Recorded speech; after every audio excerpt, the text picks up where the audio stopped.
Бажаю здоров'я, шановні українці. Важливі події відбулись сьогодні в Туреччині. В рамках візиту першої леді України, керівника Офісу президента та інших наших представників.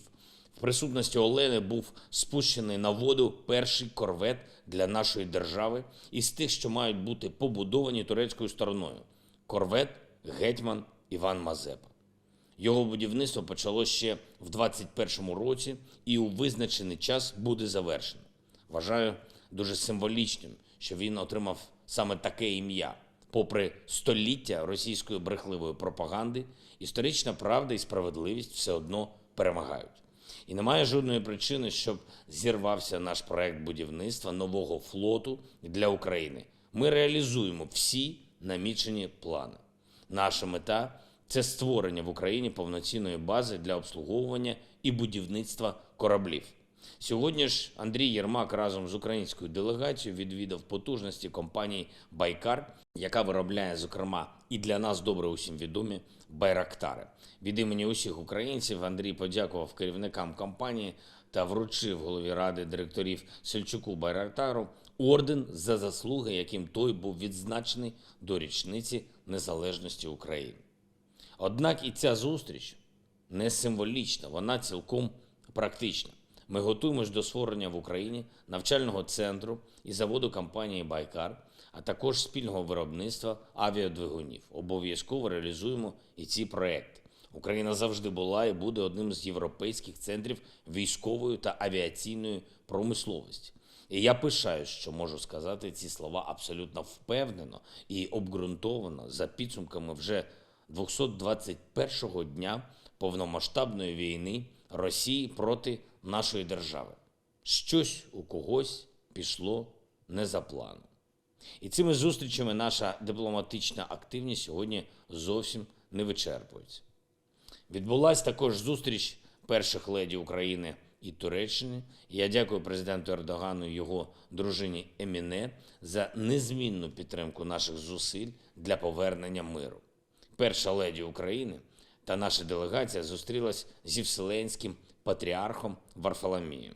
Погляд патріарха Варфоломія на війну, розв'язану Росією, та його позиція щодо підтримки нашої держави добре відомі і сьогодні ще раз прозвучали дуже потужно. Я дякую за це, дякую за розуміння потреб нашого народу. Відбулись переговори керівника Офісу з радником президента США і президента Туреччини Джейком Саліваном та Ібрагімом Калимом. Дуже предметні переговори, абсолютно в інтересах України, для посилення нашої безпеки. Сьогодні ж я провів переговори з президентом Франції Еммануелем Макроном. Детально обговорили ситуацію на передовій, наші успіхи на фронті. Президент Макрон чітко підтримав нашу державу, засудив російські псевдореферендуми і спробу анексії нашої території. Обговорили посилення санкцій проти Росії. Також обговорили ситуацію на Запорізькій атомній станції, викрадення російськими окупантами генерального директора ЗАЕС Ігоря Мурашова. Це ще один прояв абсолютно відвертого російського терору, за який держава-терорист має нести постійно зростаюче покарання. Потужну спільну заяву маємо сьогодні від лідерів 9 держав НАТО – Чехії, Естонії, Латвії, Литви, Північної Македонії, Чорногорії, Польщі, Румунії та Словаччини. Вони засудили російські ескалаційні кроки і, що дуже важливо, підтримали наше прагнення стати повноправним членом НАТО. В цьому напрямку і рухаємось. Впевнений, і цей наш проект ми реалізуємо щоденно, як мінімум двічі. Вранці ввечері я отримую звіти від наших військових.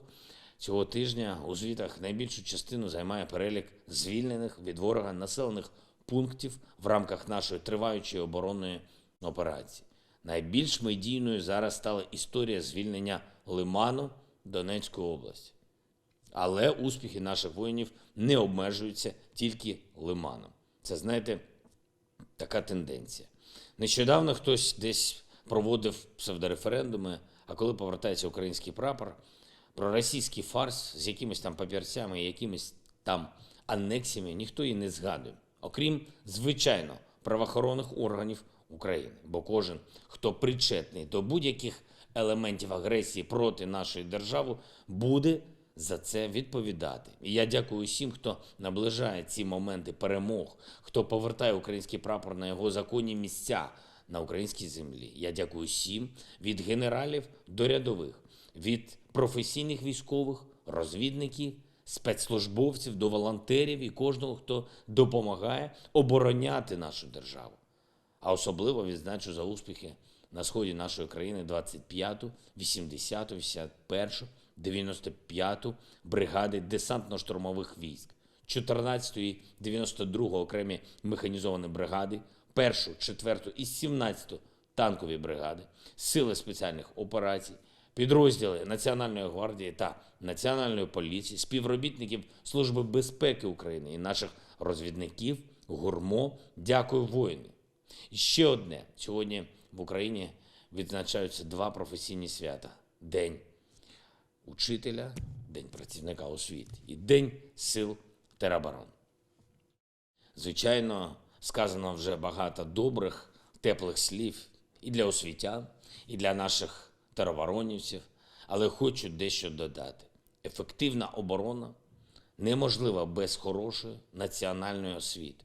А хорошої національної освіти не буде без ефективної оборони. На щастя, ми маємо обидва ці елементи. Завдяки професійності та сумлінності українських вихователів, вчителів, викладачів у нас є воїни, які знають, що таке людяність і цінують все те, що уособлює собою Україна. А завдяки нашим хоробрим воїнам українська освіта на українській землі передаватиме наші цінності усім поколінням нашого народу.